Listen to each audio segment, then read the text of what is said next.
Welcome, everyone, to another episode of Tree Actions, the Human Forestry Podcast. And joining me on our second session today, again, is Anthony Tresholt. How you doing, Tony? Good morning, afternoon, whatever it is. I think it's afternoon here, so good afternoon, everyone. It is afternoon. And joining us from the eastern part of the continent again is our new friend to me, Mr. Scott DeCuna. Welcome, Scott. Thank you, Dwayne. Thank you, Tony. Great to be able to join you this afternoon. Listeners don't hear this part of the show because often we have we get on a little early and we have a little chit chat before we get started. And sometimes I wish that part got recorded. And it was really fascinating, the conversation we've had already, and looking forward to continue.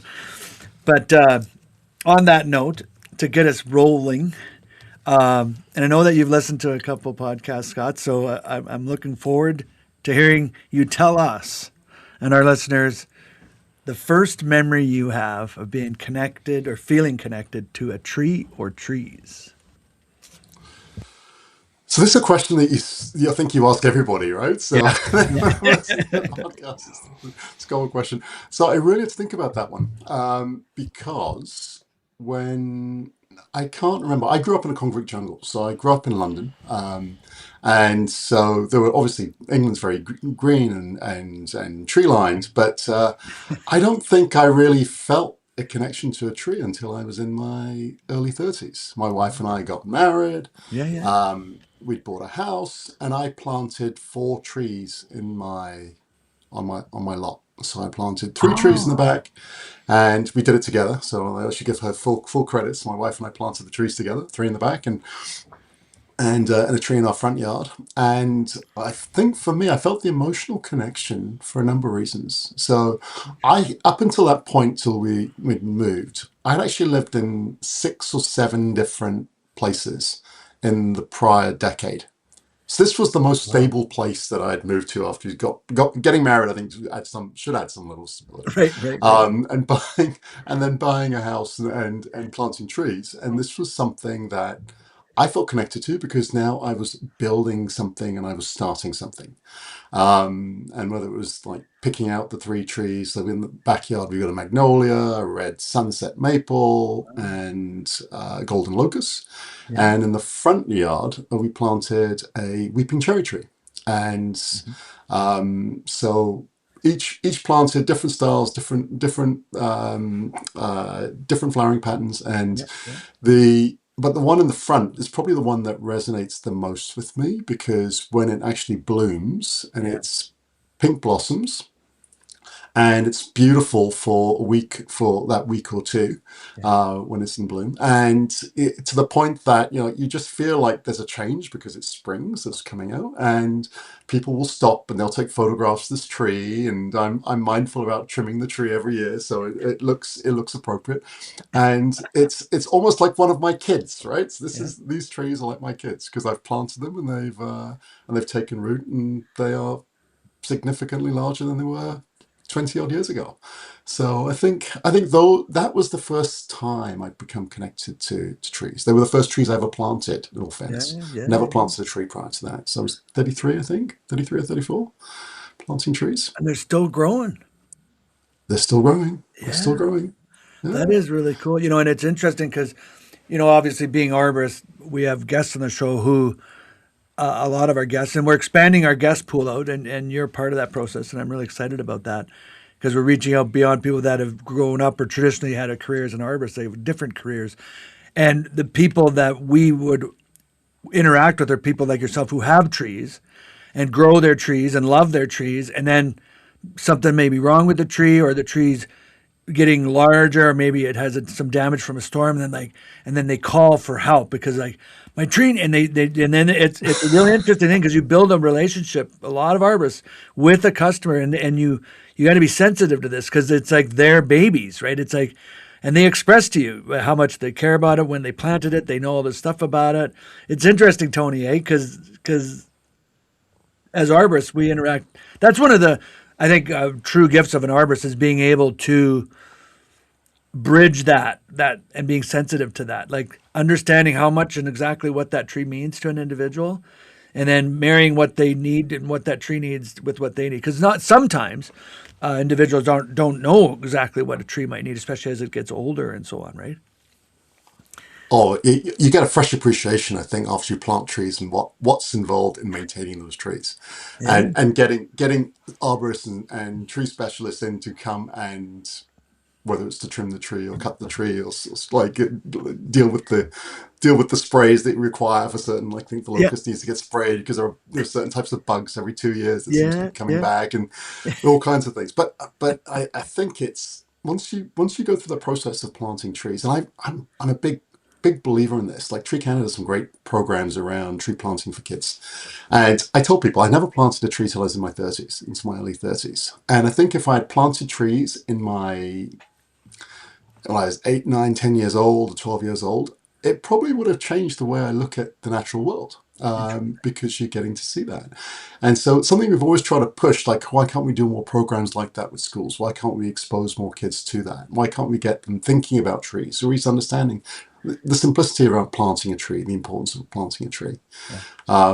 And so I'm looking at that. It's one of the themes of the books I'm writing. So I'm looking Yes. at writing a children's book on trees that across for different tree types across the country. So maybe I'll pick your brain on that, Dwayne. But Yeah. Yeah. this Absolutely. is one, like, how do we get kids thinking more about trees? And because like I told you, I grew up in London, so we had lived on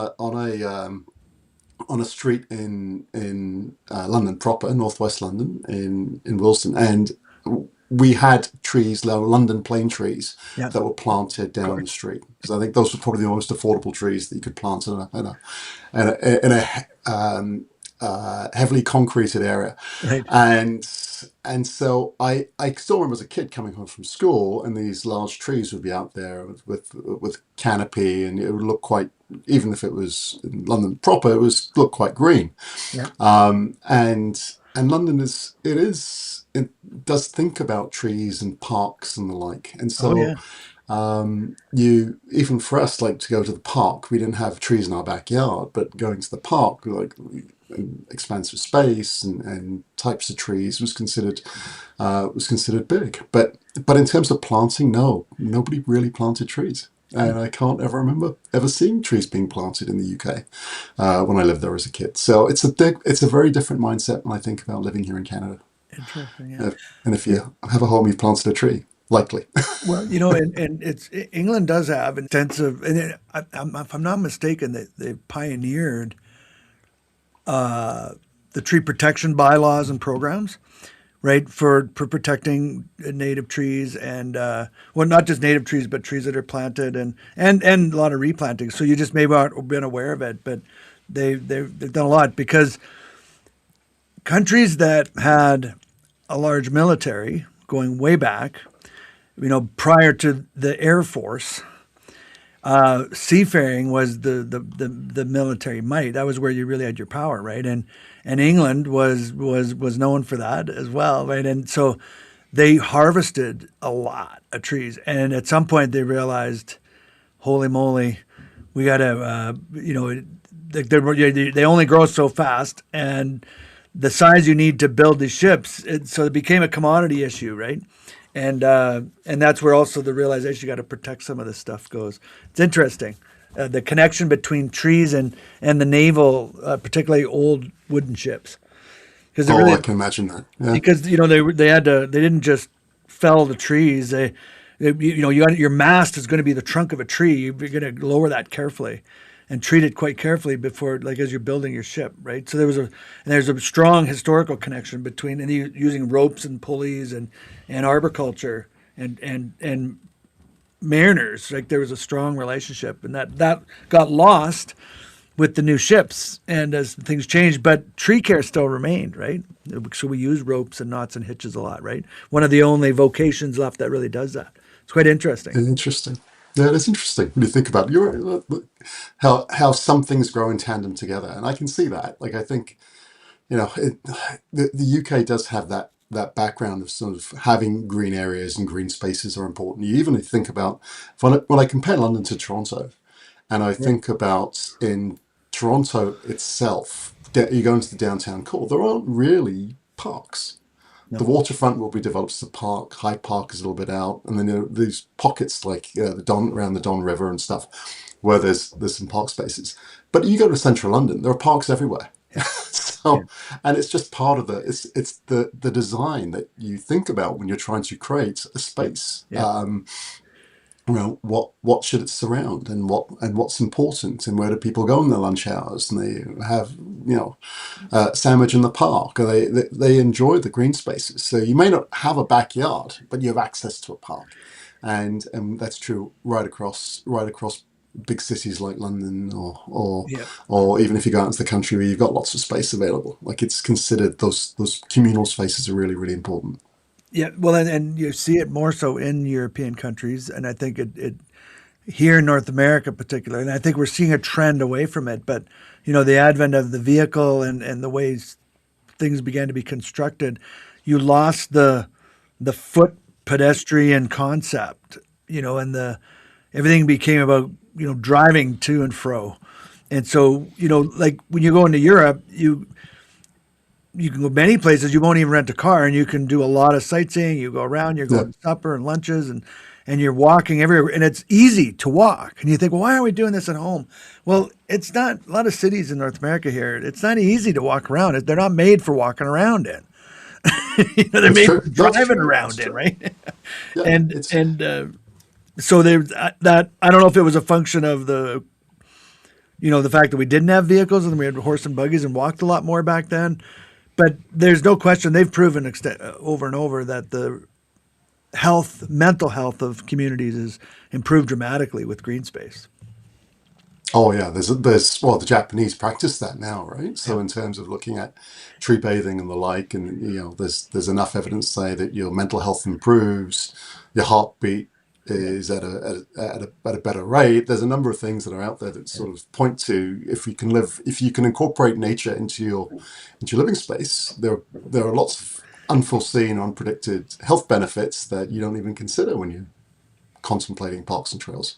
I live in Oakville, so we're quite lucky, Oh yeah. because the town does put a lot of time and effort into contemplating how do you bring green spaces Hmm. to people. So I think it's less than within a kilometre anybody should be able to walk onto a trail Yeah. or get to a park. And so that's part of the modeling when they're building out new divisions or areas. So you always have the ability to get onto a trail and enjoy a little bit of nature.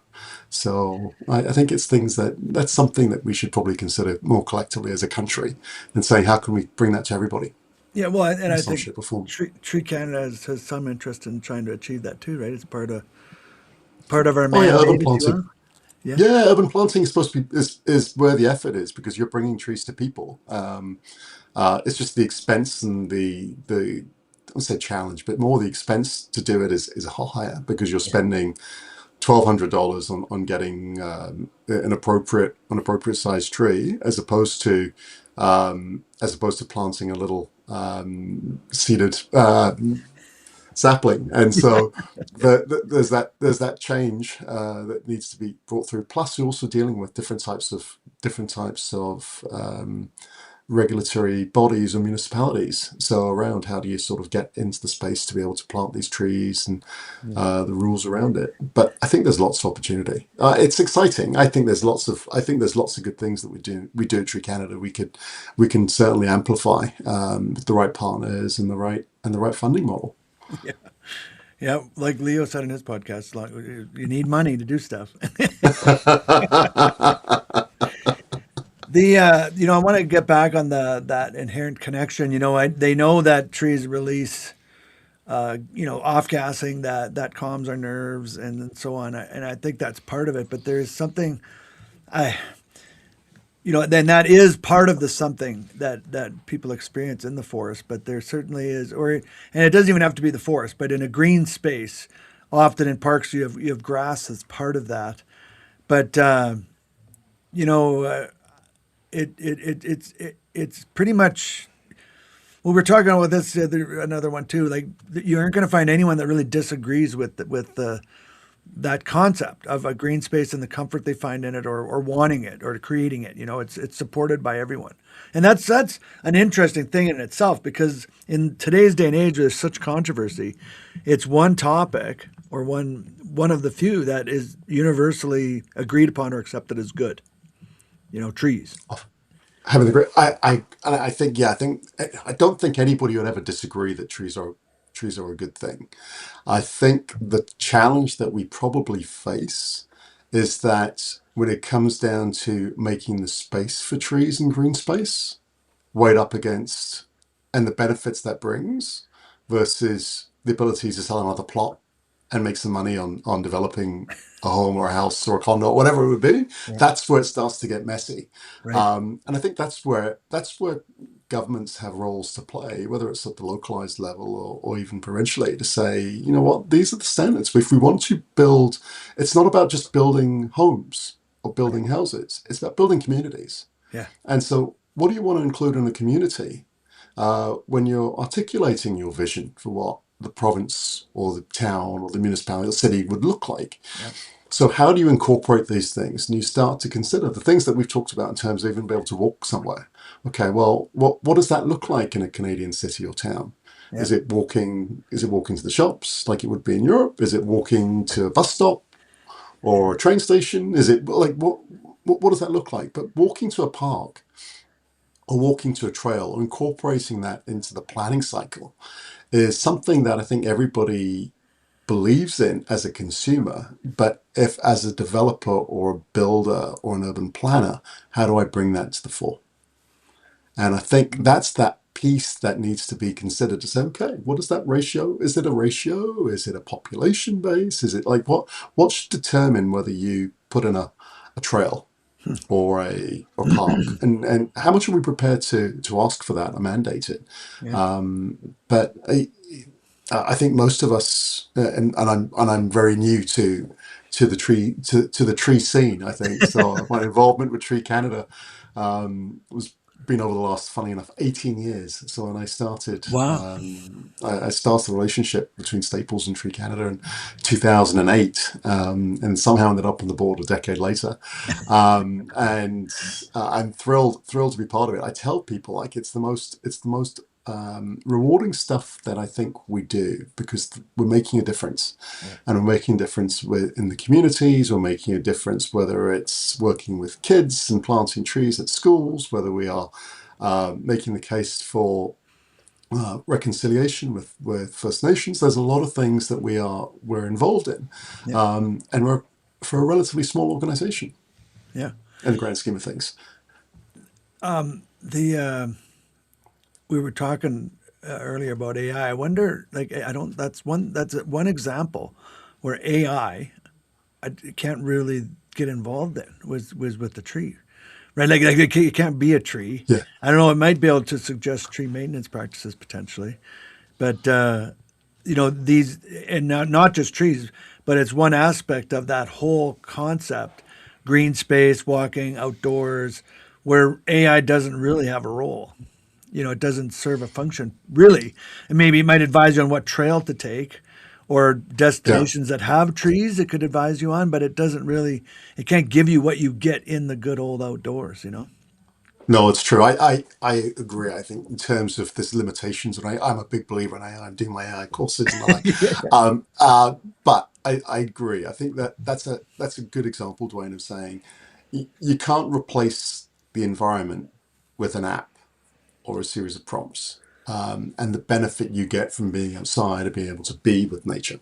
I think how you'd leverage AI in that situation, whether it's from if we sort of take 3 steps back and say, could AI in an environment where climatic conditions are changing, where we potentially have greater or lesser levels of pollution, whether we're trying to restore an environment, are there benefits? Could AI bring a lot of insight to the fore around saying these are the types of trees you might want to consider planting because of the environment that you're trying to plant in? Yeah. And I think there could be some benefit. And I agree with you in terms of the maintenance cycles. How do you make it easy? for people to know what they need to do with the trees they're planting, without going through trial and error of saying, oh, I've noticed this splotch on my tree, or I noticed the bark is now looking like this. Now what do I do, and who do I call? I think there are benefits to AI could do that. But you know what? You've given me a fresh idea around that. Could there be AI prompts that would tell you around how do I get 30 minutes from nature today Yeah. based on where I am, and whether it's going for onto my local trail, or whether it's a park I should be visiting. Are there things that I could be doing through AI to help educate and give some variety around spending time in nature? And I think there's probably some application there for sure. Could be, and I think that's one of the reasons we're attracted to a lot of us. I don't know, not everybody, but have pets, and pets have a way of taking you outside and a Yes, tangible connection, a living thing too, right? And I mean, I think it's becoming more and more. Will continue to become more apparent because of our illustrious phone that is now, wallet, daytimer, everything. email. Yeah, you pretty soon, like, I haven't quite got to the point where I'm paying for it, although I have become very digitally, tapping your for payment, but I don't hold my phone over the thing yet. It seems foreign to me to do that, but it's like, but it's such a non-organic big thing that I know myself, even I'd like to think I don't spend a lot of time on it, but I spend a lot of time on it. Like it's, one of the first things you check in the morning. It's just I use it for a lot of stuff, and it doesn't give me what a tree gives me. It doesn't give me what a walk would give me. It doesn't give me what standing looking looking at the lake, or smelling the lake water, like that whole sitting on a beach watching your kids play, or like the phone is. I might take a video of it and take pictures of it, but it's not giving me what that stuff gives me. What you get in those, and you got to bust a move to experience that. Like, and walking trails get you there, right? It's Yeah. interesting. It's funny you say that, because we have the same conversation, and I'm as guilty as everybody else. In terms of, if my phone is there, I can't help but look at it. If there's a notification that flashes up, I need to look at it. You listen to the music on it, your podcasts on it, Yeah, or you're yeah, using it as a camera, or there's like up to different things. And all of a sudden, this is why when you can't find your phone, your body goes into shock. Like, what's happened to my phone? Because my whole life is on that phone. yeah, That's not like you step back. It's not really not my whole life. There's nothing that I can't do without my phone. There's probably lots I can do without my phone. But it becomes just it's just become that part yeah. of the things that we do. Yep. And I don't know. I've worked in the technology field and worked with digital and built businesses and sites and the like around tech, and part of it, people are drawn to it because it's easy. It's Right. easy and it's personal, and Yeah, you yeah, put on what you want to be able to do, and you can leverage the insights, and there's always something new you can download, or something new to play, or there's all kinds of things that you get with your phone. But I completely agree with you. It's when you check out of your phone and turn it off, yeah. and then go do something, that's when you really are able to connect with the people around you. You're better able to connect with nature. You're able to be more mindful. You actually listen to what people have to say. My kids, I'm sure my kids would say I don't listen to anything they say half the time. But when I don't have my phone with me, then I probably do listen better. Right, And I right. think there's something to be said about turning off your technology, so you actually are more present, being more present. Yeah, Um, I think there's a real opportunity for me, and it's something I've realized is in developing discipline around it, and around like practicing discipline how I manage, myself and my emotions, my instant response, like being able to pause it. Like I'm going to purposely not. I'm inclined to grab it right now and scroll or look at something, but I'm going to practice some resiliency or some temperance here, and I'm going to, and it could be viewed. You could use it like that, as a way to an opportunity to notice and observe, almost Buddhist type principles, right? yeah, With the darn yeah. phone, but really, and it may even be necessary. Tony, what does your philosophical brain think about that? Oh yeah, absolutely. I mean, I kind of made a conscious decision now, like It's always been this way when I'm working and actually climbing trees. I never take my phone with me. And I will. I would like to say it started for bigger, loftier reasons, but it's more that I didn't want to drop it out of the tree and have to pay to replace it. It's financial, but now it's just a habit. Like, and it's like I've realized for what I can use it for, like what you're saying, Dwayne. I can it's like, to me, always having your phone on, it's a bit of hubris, right? Like what if they can't get a hold of me? Yeah. Like, okay, what if they can't? Like, it's like suddenly now I stick my finger in a glass of water and I pull it out and the hole is still there. That's how important I am, right? So it's like almost saying like I have to have this. Now, there are certain instances or points in my life where I had my phone very close to me because I was expecting, there was communications that needed to come through. It was very convenient for that. But there's other times I'll find myself running down, for some errands, and I'm like, oh, I didn't bring my phone. Like, and it almost catch myself wanting to turn around and go back and turn a 10-minute trip into a 25-minute trip just because I don't have my phone. Like, really? Like, is my daughter really going to call, in that, in that life-threatening situation? Like, so I think it's given me perspective in tree work. Like I said, it started out for rather benign reasons, but it's grown. Now it's an opportunity to not take my phone with me consciously. And I think, like privacy is a new commodity, right? It used to be connection was the commodity, right? Remember the first phones? They were these huge things, like lunch bricks. boxes. Yeah. And it's like, Yeah. and like connection was the commodity. But now like privacy is the commodity. Correct. Privacy is the commodity. That's an interesting. It is. It's a really interesting point. I think of, and I use this example with a good friend of mine. We're talking about this. His dad used to be a president of an advertising agency. This was the 1960s or 70s, Mad Men era, and Bill would say to me that his dad would come. His dad used to leave the house early and get to work early, and he'd be home by 6 or 6:30. And when he got home, the work was done because that was it. Like he put on his full day, whatever it was, 7 o'clock when he got home. But there wasn't anybody calling him. There was no email to check. There was nothing like that. So you worked really hard your time, but then your evenings and your weekends were really yours.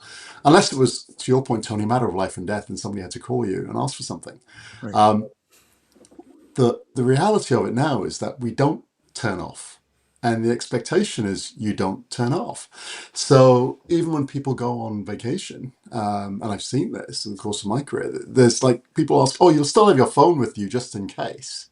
And it'd be like, yeah, but you're not really going on vacation if you're taking your phone with you, like if you're findable. That's part of it, is to not be findable, to not have that level of being bothered at work. And it's a very, very hard one. So the line is, it's not easy to draw. I've heard of folks with their bosses saying like their boss expects you to be on. Even on evenings and weekends, you have to get back within an hour of him texting you. Well, like we're not. To your point, we're not saving lives. Like most of us aren't, right? So we're not in the operating theatre, and there's nothing that's really that critical for us to get to. But it becomes the expectation. And I think, how do you manage that? How do you kind of put it in place? Like in Europe, they're trying this now. Say, okay, you can't contact someone out of working hours, and there's standards around that. And it'll be interesting to see where we end up with that, because I think it's going to make a difference to mental health if people know that once they're off the clock, they really are off the clock. It's sorry, yeah. I think it's a function of urgency. What we think is urgent. Yeah, I would say that. Is it really going to be that bad? Like, and we've escalated things that, back before cell phones, it would just been, well, what are we going to do? Well, we can't do anything till Monday. And everything would get dealt with on Monday, and it was fine. Now it's like, what are we going to do? Oh man, get on, text the boss, and everyone functions, I think, at a higher vibration or a higher cortisol level because we think something that it has to be, because it can be done now. You might be able to get a hold of them, and then they'll be able to answer the question, so we can get it over and done with. That means it's important. And That's true. I is agree it, with you. I is it agree with you. really? It's Is not it? always important. Right. It's not always that important. And like people had heart attacks, people were in accidents, all this stuff happened. I don't know. I would imagine it's fair to say that we've had a few more people saved because of cell phones, but I don't know what perspective it is and exactly like what the ratio would be.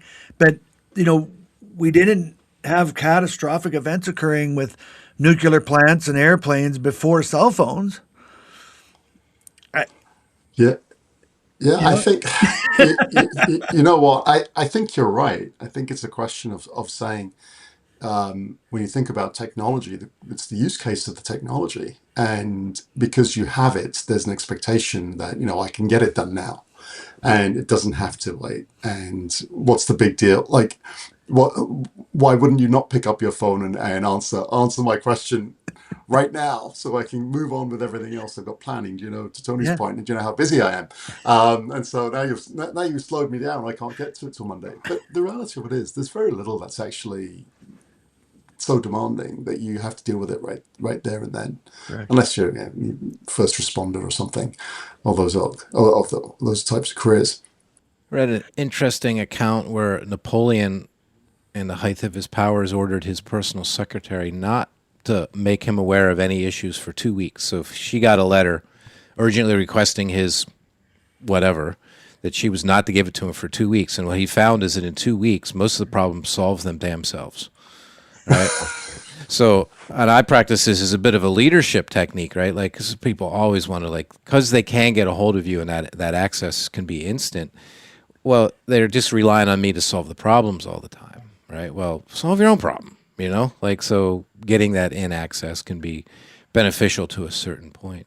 But there's a good side to it too, though. I noticed with my daughter. My daughter's 21 now, and I noticed that, like, and so we all get together. We're a group of friends. We hang out for a weekend. We chat, and then we go on, and the conversation ends. Right? We get back together. We start a new conversation. What I noticed with my daughter and her friends is, because of the technology, because of the apps and the things they use, their conversations never end. So that gives them a level of connection that I can't really imagine. You know what I mean? Like, they have these conversations that go on for literally years. Right? Because there's always that. And it, like I said, amongst her friends, it does two things. Amongst her friends group, they think they have a deeper level connection than I would have ever had at that age. And two, I think she has more capacity for a broader friend network, right? Like, I think Oh, that's interesting. she can stay connected to more people easier, so it makes her community of close friends bigger. Yeah, I had a friend that they lost their WhatsApp, and they'd been communicating for many years with voice messages, and and just following along and just picking up the conversation when they could and leave a message, and then they would listen and the other would reply. But they lost the one, so they lost it, and it was almost like a loss, because they could go back and look at things or listen to things, these threads I was just thinking of, right? And yeah, I can see that, Tony, where, and I know my sons, when they went to university, and I'd be over visiting or whatever, and they're playing games. But the thing is, all of their friends that they played games with in high school are all in different cities, all across Canada now, and they all got their headphones on with the boom on it, and they're talking, and and they're playing their game, and it's obvious they're playing the game. But what's also very obvious is they are having a complete conversation about what's been going on in their lives, what's been happening, like, and they play at least once a week. And I'm sitting there going, these guys they've been 2 years at university, and they haven't stopped playing this game and talking to each other once a week. And it's like, holy moly. And they're in each other. You're no different than a phone call, but they're doing it through, and it's not costing them nothing, because they're doing it through the game. The game Okay. allows them Yeah. to talk, right? So they're really chatting while they play, which is not unlike going to the park with your friends in some way, right? So this digital world isn't all bad, for sure. Oh yeah, yeah. No, I think you contemplate things like Facebook and the ability to keep large networks of people you know in the loop about what's going on with your life, or Yeah. where have you gone, or you don't have to. You can share your holiday pics, whatever it happens to be. You've got all these kinds of things that you in the past you'd have just people would have just peeled away, right? As Yeah. your life, as you evolve and you go to different places and different things, and you lose touch with folks and you don't see them or see them so infrequently. Now you carry that network with you all the time. So there are lots of benefits, and I think professionally as well. You think about things like LinkedIn, the ability to connect with people on Yeah. LinkedIn Yeah. and meet people and be able to sort of network and understand a little bit more about someone's perspectives and points of view, and follow their posts and their articles. Like, it's all interesting stuff. So I agree. It's not all bad, but I do think it does need to be measured. It is. Here we come. We're come full circle, right? Like, it's funny. Really, I think it comes down to is management and responsibility, right? Or I don't know what the word I'm looking for is. Tony, maybe you can help me here. But like, like anything in moderation is pretty decent, but anything in extreme is not really, really good. So Yeah. it's finding out when have I crossed that line? Like, is my time with this, and making that, being aware of that, or having, does that make sense? Yeah, the way a Stoic would look at it is like you got to figure out, and it's going to be a personal decision. At what point is the technology serving you, or are you serving the technology? Right? When do you cross that line? When you become, like, when it's helping you, that's one thing. When you are just a slave to it, or a servant to it, then that's another. So you have to figure that out, right? And for different people, that's going to be different, right? For an emergency room doctor, that's very different than me, tree guy. Like, hey, you can call up with your emergency tree all you want, but I'll get to it Monday. Unless it's on your dog, I'm not coming. So if it's just on your car, good luck with that. But so it's yeah, I think in moderation is like I said, But anything, and too much water is a poison, right? right, it applies to all parts of our life. But whatever technologies existed, as technologies progressed and moved on, you can become a slave to anything, and it's excessive at that point, right? And now it's, yeah, not serving you, you're serving it, and you've crossed into the different realm of service. Right. Which I think trees know very well. Actually, I think a lesson from a tree. Yes, and that was one of the reason I quip about it being the Human Forestry podcast, because I really do believe there's incredible lessons. I could probably be convinced to a fault to say that trees probably could teach us how to live. They share resources, they cohabit, they don't compete with one another, they don't compete with each other. There's just just those things alone that are good lessons. I agree. I think when you think about the role that trees have in our biosphere, like even like going beyond, we aren't always mindful of what it takes to actually for a tree to flourish. And when I think it was in one of your podcasts that said, like, the mortality rate for trees is actually quite high in the wild. So it's not it's not something that's a guarantee by any stretch of the imagination. So what can you take away from that? I think you're right in terms of the benefits that trees bring. They're pretty apparent, but also the question becomes, how do you what else do you need to include in that ecosystem for those symbiotic relationships to take off? So in planting the trees and the shrubs and the like, can you start to bring back animal species that need that to thrive? I think there's been a number of studies done around when you kind of rewild an area, what are the benefits that you start to see, Mhm. and those many of those things are even beyond the guesswork that we put in place when we were originally saying, oh, okay, let's plant some trees or put some items in the area. How do we get you start to see caribou return to certain areas, then wolves return to those areas afterwards? And I think some of the work that we're doing in the Northwest Territories are pointing to some of those things Yep, yep. today, to say, like, there are benefits that we can really take full advantage of, that might be beyond the original mandate of just putting some trees in the ground. Yeah. And so it's exciting. I think it's exciting when we start to contemplate that on a different level. Well, just becoming aware to the connections that do exist, and how vast they are, or how prevalent they are. When I first learned about, Dr. Shigo was he was a teacher, became a good friend, and he's passed away now, a well known tree. He was a mycologist, but he was known for his bringing modern tree care practices to the industry, and being a mycologist, he obviously knew a lot about fungus. He was a pretty fun guy, actually, and Put them. but learning about the connection that trees have with soil organisms and how important those are. Because, it's very obvious to think of water and sunlight, and trees. And of course, they need these things. But the roots, and then when we think of roots, we're often thinking of what's readily visible, which is more or less near the base of the tree. And sometimes you see roots far and away. But the roots that actually give the tree their nutrients and their minerals are found, quite far away from the tree. Anywhere really, but they can be a lot further away than you think, and they can be even closer than you think. But they're very fine and very small, and they form relationships with fungi in the soil, various fungi, to get different kinds of nutrients, and they're cooperative arrangements, right? And that that are in the microelement, micronutrient range, not in your NPK, but and there's a whole menu of these resources that trees need in order to completely thrive. They can survive fine with less of them, but they thrive with the complete palette filled.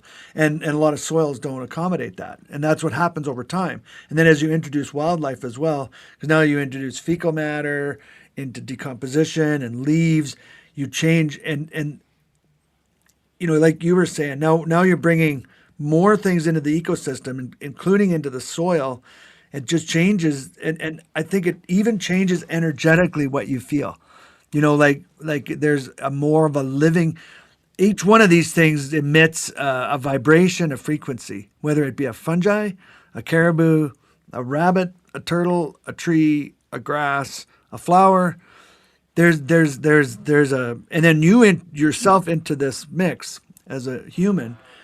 Those energies, literally frequencies, vibrations, intersect and interact, I think. And I think that's part of that forest bathing and what we get, and why we find this, why no one argues about planting trees, because you can't deny this innate, I don't know, I guess serenity maybe, or elements of it. I don't know. I'm getting out here now, I realize, but I don't know what you think about that. Well, yeah, well, I think, in all fairness, I think I love to hike. So I love to go out into, I'm very lucky. Like I've got a trail that's two doors, one door, well, one home away from the start of a trail system. So I'm able to get onto the trail, and I can go into a valley, 16 Mile Creek. Yeah. It's beautiful. And every time I go in, and I can feel just that much better. And I don't know what it is. It doesn't matter what kind of day I'm having, but I feel better. And maybe I'll see some animals, maybe I won't. Yeah. But being out on these trails, you feel like you are reconnecting with something. I can't say what you're reconnecting with, Right. whether it's the environment or the breeze, the trees, or whatever it is. But you do have that kind of benefit. Yeah. And I think when you start to consider that in the stressful lives we all lead, most of us don't get a chance. Like, I think I'm lucky to be able to have that so accessible, but most of us don't get a chance to do these kinds of things. We get up in the morning, we go to work, we come home, we're dropping the kids off here or cooking dinner, and then by the time you're exhausted, you're crashing out on the couch, and you're watching TV, and the day repeats itself to the next day, and so we don't get a chance to reconnect with nature, and I think there's a lot to be said about even the ability of going for a walk in the woods and just feeling better about that. That would probably give us not just the health benefits, but also just make us happier individuals at home. You feel like you've done something for yourself. My wife always notices when I come back from a walk in the woods how thrilled I am, and it's just Wow. so it's 2 hours. Just I've got my different routes, right? So I can do it an hour, or I can do 2 hours, I can do 3 hours. But if Yeah. I come back and I've had a couple of hours, I feel like I've done something for me. I feel better. I feel fitter. I feel like I've got more oxygen in my lungs, and Yeah. I'm ready for what's next.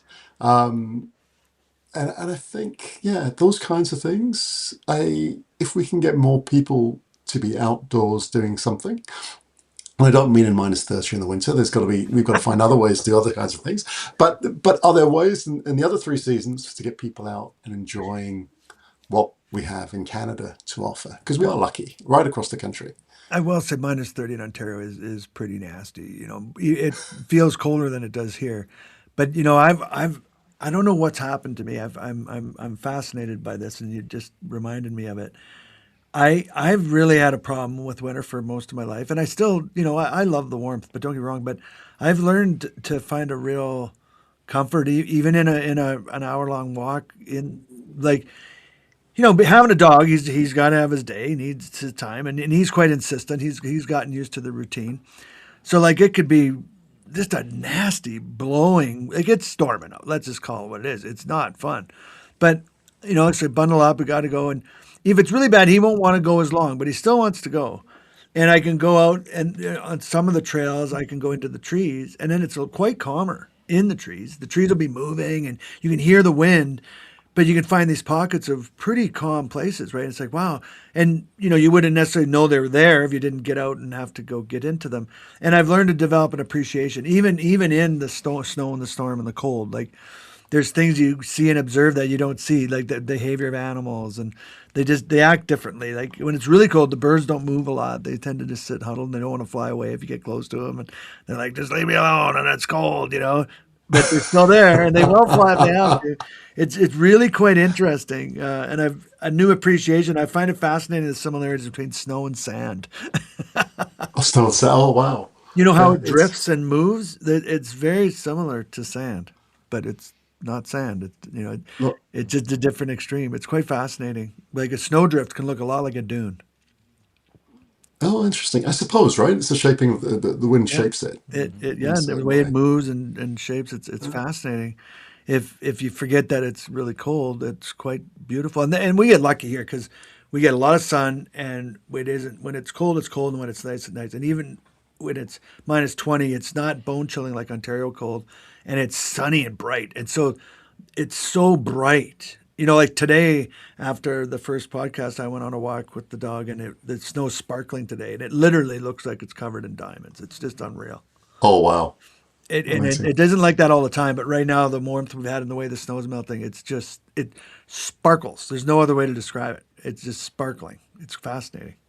So but I understand that not everyone wants to appreciate the cold weather.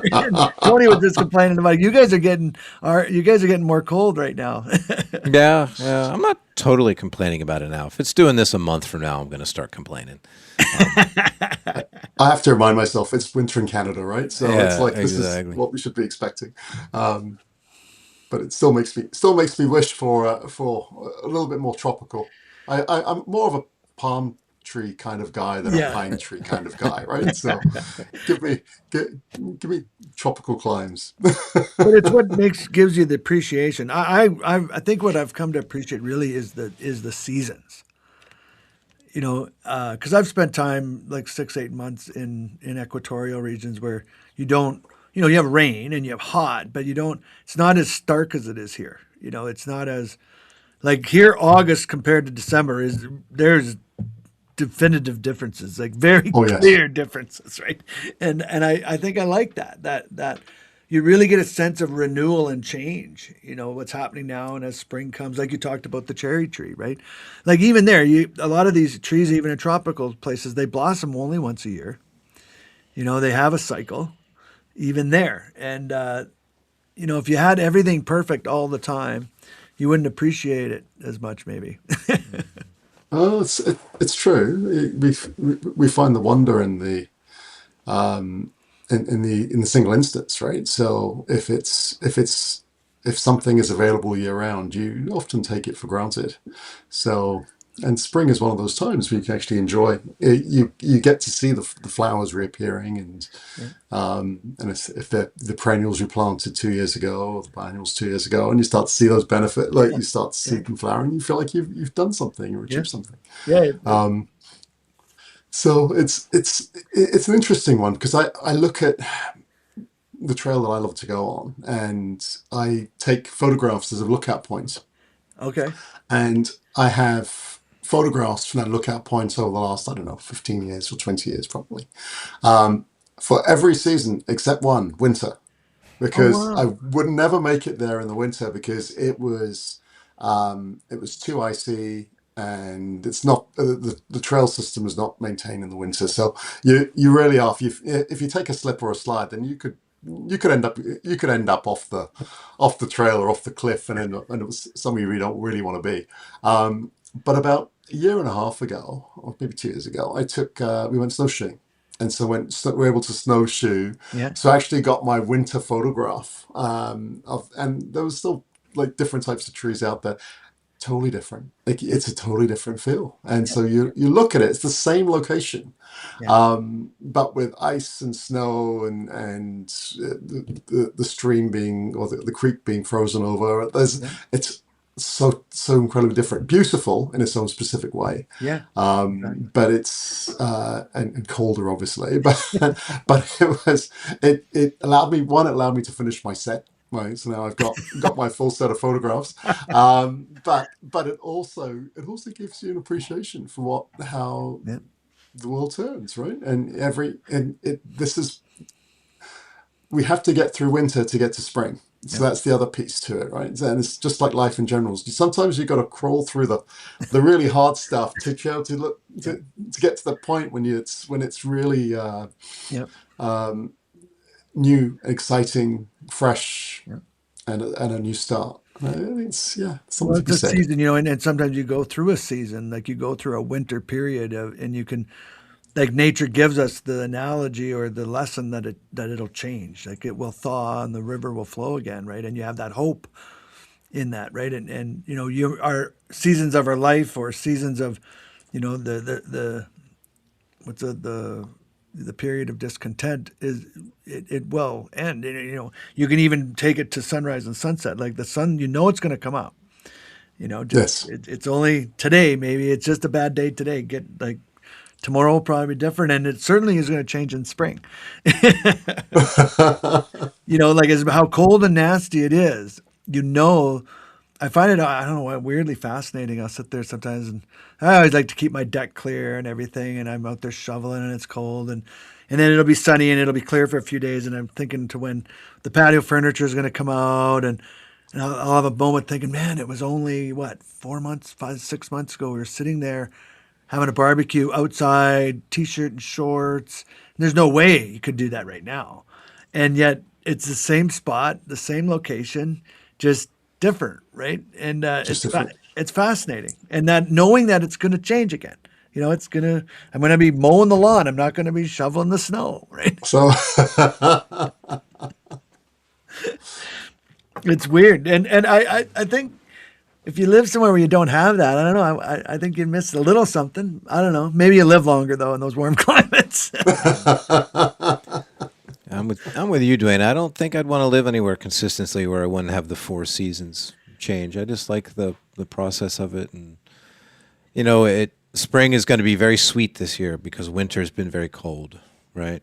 You know, and the fall was always when I was working production tree work full time and the summers were so hot, I always loved it when the weather turned colder and it was just you weren't just sweating all day, and it wouldn't have been the same, if it was if he didn't have those switches. And there is nothing like fall on the East Coast when the leaves start to change. There's nothing like it anywhere in the world. There's even other parts of the world that experience the leaf color that we can get here. It's still not the same as when you get on the East Coast. And until you fully experience that, in a fall where the color just, I don't, it's a wonder of the world. It's something to see, just the mix of variety. And I know by you, Dwayne and Albert, you get fall and you get leaf, but not like, you get No, on the no. East Coast here. We get Not the yellows. We don't depth get of the color, drip. right? No, no, no, no. And those things are wonderful. And in my travels around the world, it's hard to find that. There are some areas that get similar, but the East Coast of North America is just phenomenal. And it's a wonderful time of year, like to, from just even the trees perspective, just the trees, like I think what I like the most is what you alluded to, both of you alluded to, is it's the analogy for a life, whether it be macro or micro, you know, is there in the seasons, and the seasons changing reminds me of that, right? It's not always winter, right? But I've come to appreciate, like for somebody who's, because of my professional choices and the experiences I've had in life, my ears ring all the time, right? There's a silence in the woods when there's a heavy snow cover that I find extremely peaceful. It's just, and it can't be recreated anywhere else unless you have that heavy snow color and, and the lower humidity in the air. And it's just, I've really come to appreciate that, because there's not, like, my ears are ringing right now. It's like I don't get much peace, but something like that can, you start to appreciate that, right? And then being basically antisocial and iconoclastic, I like the bad weather, walking a dog because nobody else is out there, so I can just be left alone. You get it all to yourself. Exactly. Take the dog off the leash and like just go at it. It's our park now. Nobody's there.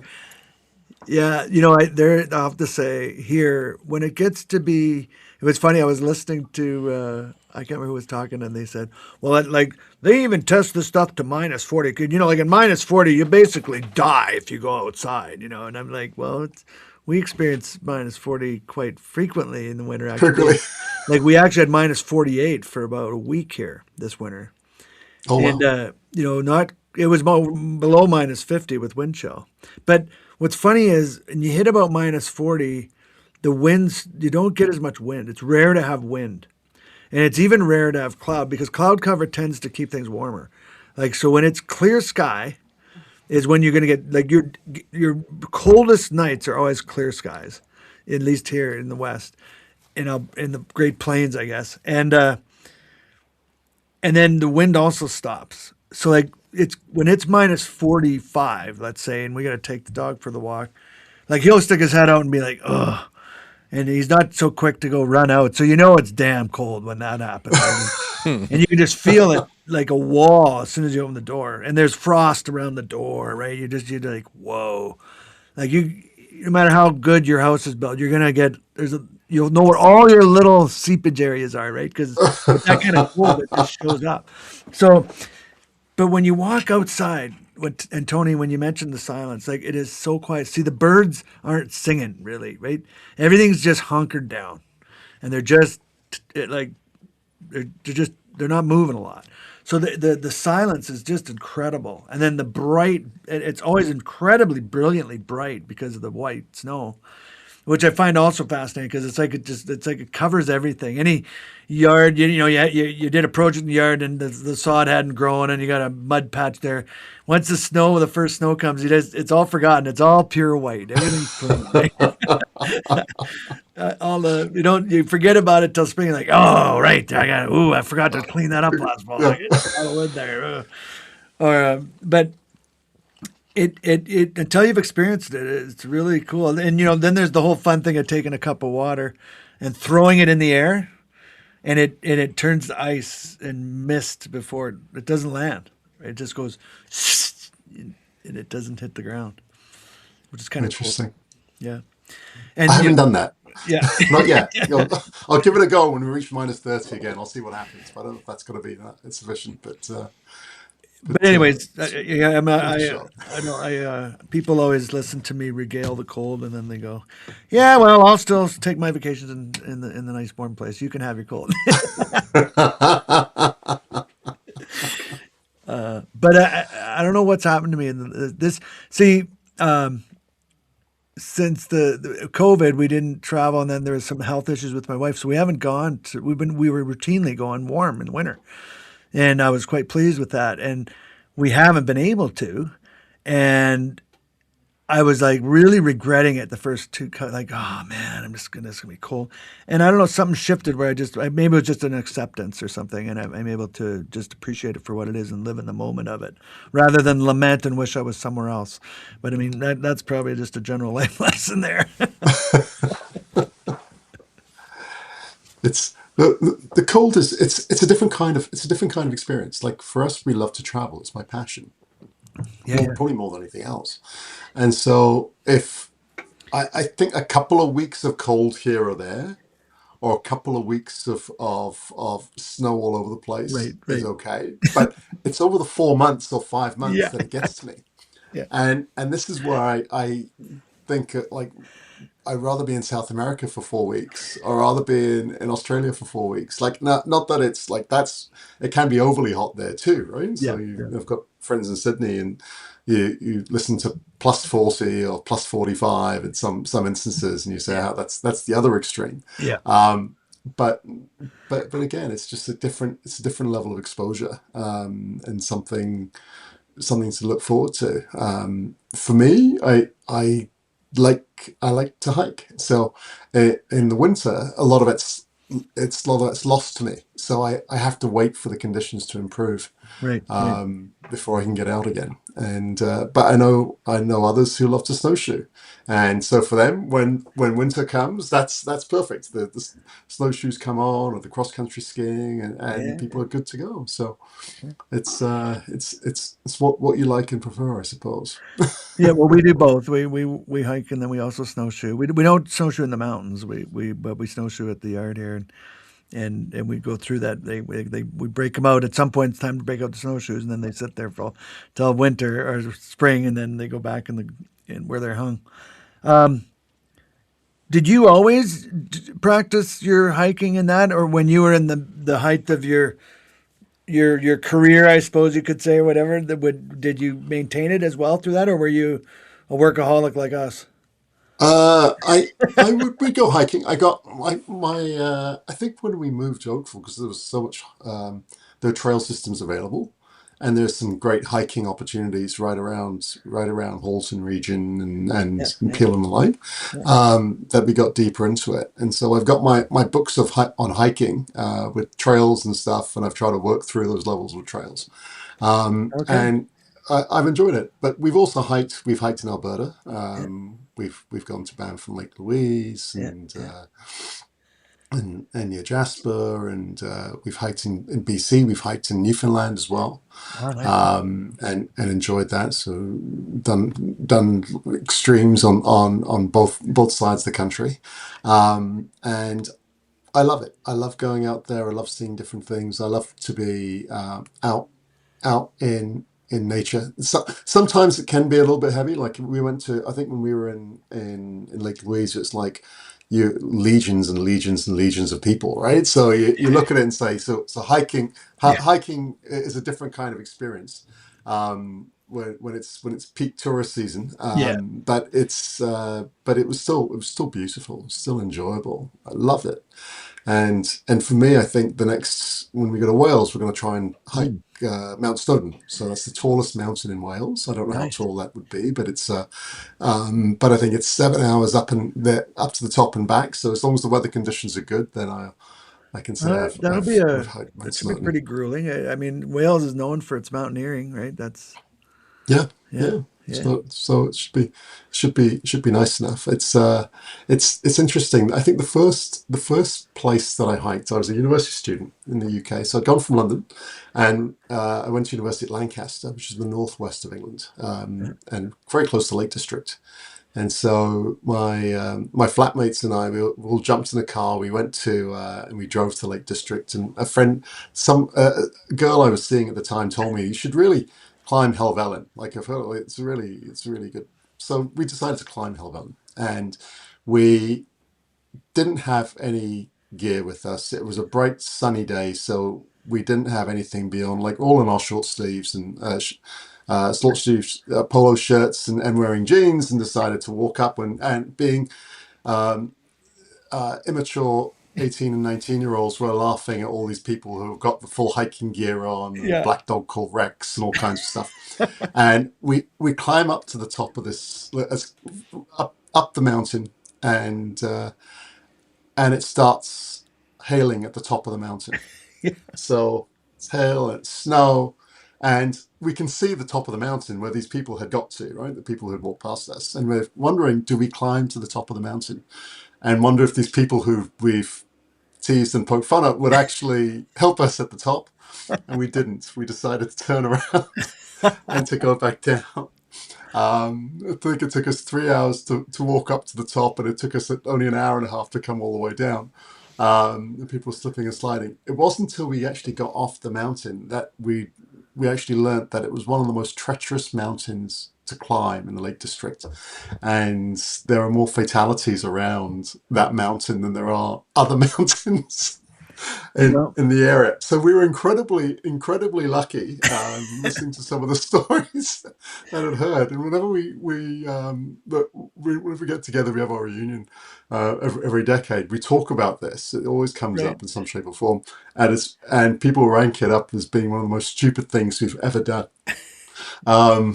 Collectively or individually, and Yeah. but that was my first hiking experience, which was positive. Like, it didn't put me off, Yeah. but now I hike more sensible and safer trails.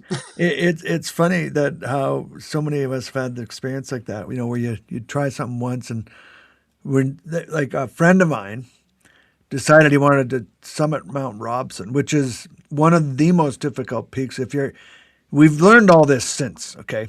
So he had read a book where this guy went up and down in a day from the base camp, because it actually has a base camp, right? And he convinced my wife and I that we could do this, and we probably didn't research as much as we should have, and so on, and it's quite a long hike to the base of a glacier, and then it's another day to get to a base camp, and then it's a day, if weather's perfect, a grueling day to summit and back. But you can technically do it with just hiking, basically, but we were way in over our heads. And when we got to the one campground, there was a book that everyone had written in, and it was this massive camp book. And I was like, oh, look. And then there was this little book off to the side, and it was the summit book. And there'd been 3 entries that year. That's it. Just 3. Just 3. And they hadn't made it. They'd gotten weathered out. And it said, make sure you have these ice axes, make sure you have snow flukes and all this equipment. And their last entry was a guy that he's at the base of the glacier looking for a group to travel with. He'll be there for another 2 days. And this was the day before. And that he would like to go with someone, but it's too technical and difficult to go alone. And I'm showing this to my buddy. I'm like, this is the book for work. I don't believe it. I don't care. We'll be fine. That whole attitude. So we hike up the next day, get to the glacier, and the guys looked at us, eh? And that's when my wife realized we're idiots. But my buddy and I were like, no, we got this. Because he looked us up and down and he said, where are you guys going?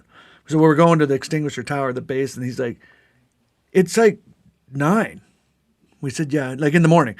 We said, yeah. And he said, like, I've seen strong hikers, mountaineers. If they leave past 6, they don't make it. And you guys are at 9. Like, there's no way you're going to make it. And then we're like, oh, yeah, we'll be fine. It's not that bad. And he's like, yeah, no, you guys go ahead. Like, he wasn't interested in joining us or anything. My wife was listening at him and looking at it. She says, guys, I think we're a little over our head here. And of course, we forge on undaunted. And about 3 or 4 in that afternoon, we ended up on a Serac glaciers, like in extremely dangerous. Like, it was beyond over our head.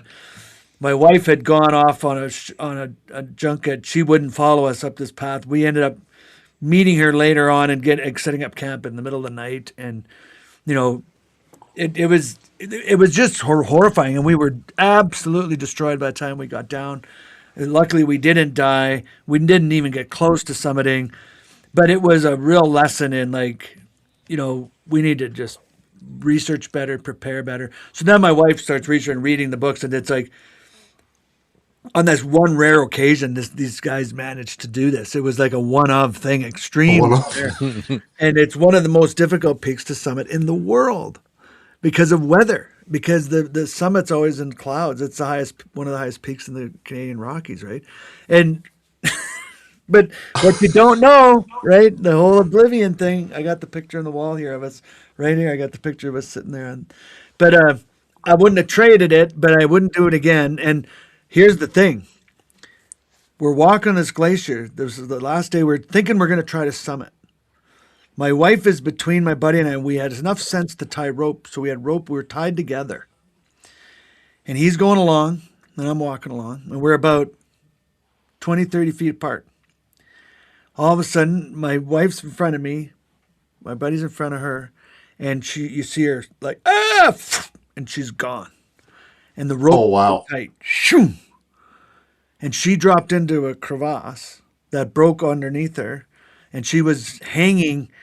You couldn't see the bottom, and we had to walk up and she's like 10, 15 feet down, and we had harnesses on, and she's hanging on the rope like in this crevasse. And so we had to hoist her out, and like she had to climb her way out and use her axe, and it was a bit of an ordeal, right? And that was when I was like, okay, we probably should go back. This is It's time to go home, right? Yeah, right. because if we hadn't been tied together, I mean, she would have gone down there. I don't know what would have happened. It was memorable, but lucky enough we were tied together. It just shows you the amount of prep and research that you need to do before embarking on Yeah, anything like that yeah, is extensive yeah. because I don't know, amateurs don't do so well in those kinds of scenarios. Same thing happened with Um, people taking their own trees down. oh, it's true. Oh, it's true. It's true. Well, there is an educational component that needs to be that needs to be attained, right? Yeah, Before anything like that. yeah, So it's funny. We always use the same. It's I've heard the expression really around how only a fool hires himself as a lawyer, right? right. So and it's like, so how do you get professionals in place to do the work you need to do? And most of us would say, okay, I never want to represent myself in court. Um, I never want to try and fix my own car. I never want to be able to do my own dentistry, right? Like there are things that you just decide you don't want to do. But Right. then you look at something like a tree. Oh, how hard can it be to cut the tree down? It's like, Yeah. And there's many people that had a similar experience that wish they had. I know, Tony, how do the Stoics look at that type of behavior? Not the ability not to put your ego aside. Right? Mm, I'm like, it's just a yeah. tree. Right? Like, yeah, it's just a tree, but it's bigger than you. yeah, interesting. But The ego itself, yeah. I think that is part of it, isn't it? For sure, for sure. Yeah. So the your trees have not befallen any ill fate of any kind, insect wise or storm wise, in the years you've been. uh, touch wood. No, my sunset maple. I think it was 3 years old. Lost its leader in a really bad storm. Okay. But that's when I actually climbed the tree and cut the leader off, and I was quite worried that my tree um, was going to be impacted, but it continued to grow, and it's Yeah. got a great canopy. And the locusts, we get sprayed every couple of years, so Okay. there is some bug out there that Yeah. seems to like locusts in this area. Yeah. But that's been addressed. The magnolia tree is fine. I think the mistake we made with the magnolia tree, we put the magnolia tree in place in the corner of the yard, and put a pool in a few years later. And now every year, now the magnolia petals falling into the pool is something that it's added to my list of jobs to do. But it wasn't, putting a pool in was something I was always opposed to doing, so it wasn't something I actually ever considered I'd have to deal with. But the trees are good, and then my weeping cherry tree in the front continues to do really well. And again, it doesn't blossom very long. It blossoms for a week or two, Yeah. and then it's done. But but it is a beautiful tree, and I take pictures of it every year. I'll show it to you the next time I see you, Yeah, Dwayne. yeah, So awesome. I take pictures of it every year, and more and more people take pictures of the tree. I'm working from my office, and I can see people taking pictures of the tree, and so it's it is something that, to our first question, which is really around that connection. I probably feel the strongest connection to that tree, Interesting. because I can see it. I can see it from my office, and I see it when I come home, and there's something special about it. So I find it really fascinating and really cool because, well, it's well, all our answers are unique, but this one it strikes me because of having, like I said, been an arborist, and now, it's like a person that planted and it's their tree, and you'd be more of a client, right, in a sense, and we're getting that view, and it's really nice to hear because like a lot of people really feel that type of connection to especially when they've planted it and it's in their yard and they've been there a long time too, which is also not, well, I don't know, maybe not as common. Like, a lot of people move a lot, right? And so you don't get that longevity there. yeah, I think I shared. I probably lived in 6 or 7 places prior Yeah, to you moving did. to this one in the previous decade, and so we've been here now just over 20 years, and so seeing the trees grow and develop and blossom and take root. Um, we've planted another tree since then. So there's one other tree that I didn't plant. We had someone else plant for us, a Japanese maple, which I still think was Oh, planted nice. too close to the house. Well, And okay. so I don't know whether to move it. I don't know if I can move it. I don't know what I risk by moving it. Um, but but in terms of, yeah, that's a beautiful tree. I do think it's the weeping cherry tree. That's the one that stands out most for me. Tony often talks about the generational, well, not generational trees, but trees that where he's still his brother has a tree service that Tony is a part of, and they'll where they maintain the trees, but the house is sold, right? So he's sees the same tree, what, three, four, over what, 30 years, 40 years? 30 some years, yeah. So now it's Oh on its wow. second or third owner, right?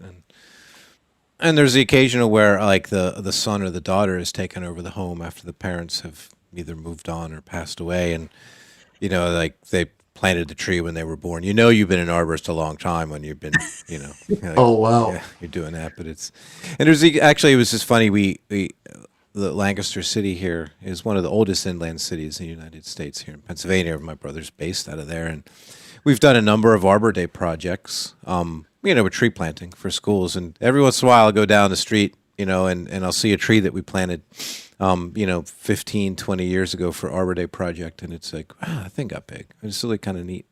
And you wonder where the kids are at now, right? When they were in kindergarten and first grade, and now they're probably done with college on their first round of first career, moving on. And we planted this. So it's neat to, there's something about a tree, like there's emotional connection to tree, and sometimes there's a historical connection to trees, and then when you get both, I think it means even more, because there's some trees that my grandfather had planted, and I never met my grandfather. He passed away before I was born, but the trees are still there that he planted. They're horse chestnuts, and I Oh can walk wow. under them, and my daughter and I can walk under them, and neither of us had the opportunity to meet him, but his trees are still there. So that's kind of neat. And it's different. It has to be something living, I think. Like a rock wouldn't work, right? Like you have a rock in your front yard. Like that's not. I put that rock there when my child was born. It doesn't work, right? It doesn't. Doesn't work. Well, Well, it doesn't have the. It's not. it's It's not not. alive. It's Well, not. There's no risk. The rock is always going to be a rock, right? Um, and it's not. And it doesn't have a time period. It's the. You get philosophical about it, right? It's like if you could be immortal, would your life have the same value, right? It's almost the fact that we know we're going to end that gives our days more value. And I think that a tree is similar, right? But a tree can live, 3,000 years, which is substantial. For us, it's not substantial if you're a rock, right? So, a rock can't form in 3,000 years, so time periods and the fact that it's something living is yeah.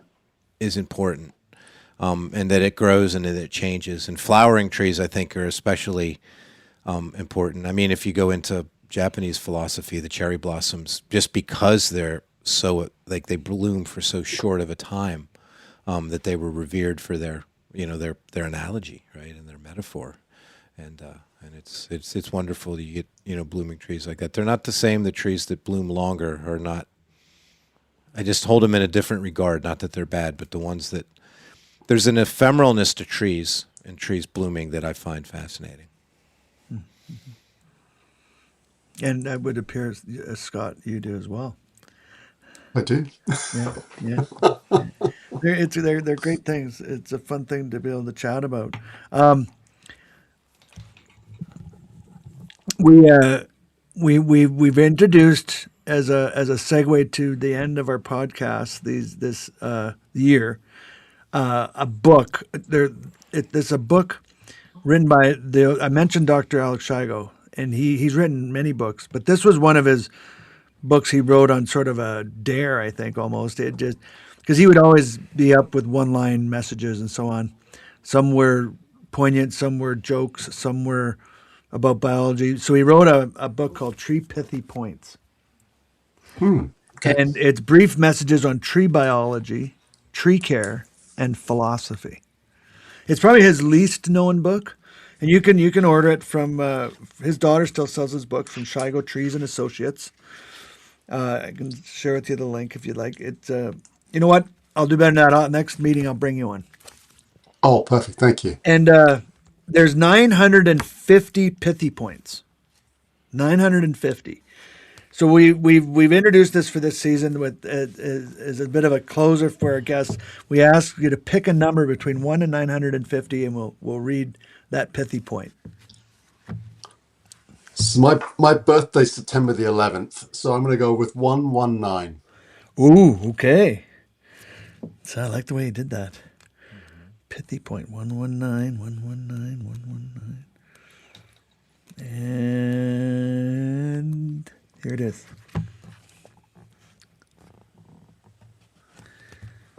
Tree pithy point number 119. If you know what you are looking for, chances are good that you will find it. Pithy point number 119. I kind of like that. If you know what you are looking for, chances are good that you will find it. Ha! Perfect. It's simple, but I find that if you know, that's probably one of the key words in that phrase. If you know what you're looking for, I think that's sometimes the problem. We don't necessarily know what you're looking for. I still haven't found what I'm looking for. I'm looking for love in all the wrong places, and I found most of them.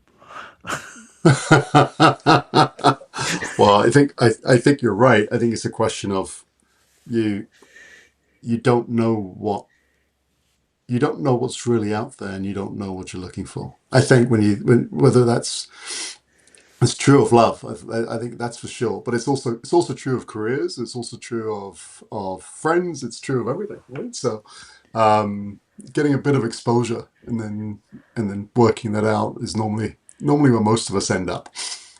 Yeah. I like when I realized I wanted to be a teacher, I went to university, didn't finish, went to college, really enjoyed it. Because of that, I got decent marks. Some of the teachers said, "Hey, you'd be a good candidate to teach this off-campus course that we're running." And it was winter and cold, and I said, "Sure, it'll give me something to do inside." And I absolutely realized how much I loved to teach, and I had no idea. And I had been coaching, but I didn't know the similarities between coaching and teaching. And it was the first time I knew. Speaking of knowing what you're looking for, I knew that I just knew suddenly after teaching that 3-month course. I was teaching for 3 months, a few different courses. I was like, that's it. I want to be a teacher. That there was no holding me back. Like I was blindly pursued it and with a knowing. It was really quite interesting. And I feel real lucky that I was managed to achieve that. And it just kind of happened. Did you feel you had something like that happen with you? I when I think back on starting off my career, I think to Tony's point, when you're finding your first jobs, I thought I wanted to become an accountant. Then I did my first accounting course at university, and I said I can never do this. Nothing wrong with being an accountant. It's just that it wasn't for me. Right. And then somehow I fell into doing a bit of marketing, and I really enjoyed it. And marketing was something I ended up gravitating to Yeah. over the course of my my first job, my second job within my first employer, and went back to university, did my degree in it, still enjoyed it, Yeah. and went that route, a very roundabout kind of unconventional route to try and get to becoming a marketing VP. But it was something I really enjoyed, and I think sometimes you think you might know what you want until you get it, and you realize, no, this is definitely what I don't want. And sometimes you have to sort of just get a little bit of exposure to something, and you get smitten, just like you did with teaching. Yeah. Yeah. I did with marketing in general, and the same way for me for board work. I really enjoy serving on boards, and so as soon as you get that taste of something that you think you like and think you're good at, then you end up wanting to do more of it. So, yeah. Yeah. It is interesting, this journey of life, and it's a dance you learn as you go. And I'm happy to say I've been enjoying it a lot, most of it of my life. So I'm happy to be able to say that. That's awesome. It hasn't stormed every day. It's been more sunny days than stormy ones. That's awesome. That's brilliant. Well, I want to thank you, Scott, for taking time out of your day and to join us and to add, to the variety of our guests, because we've since having a few other guests on that if you listen, they're very heavily arborist related, or at least not the topics we talk about, but the people. And now we're branching out, and so I thank you for being part of that. Oh, thank you, Dwayne. Thank you, Tony. It's been a real pleasure. Really appreciate the opportunity to chat today.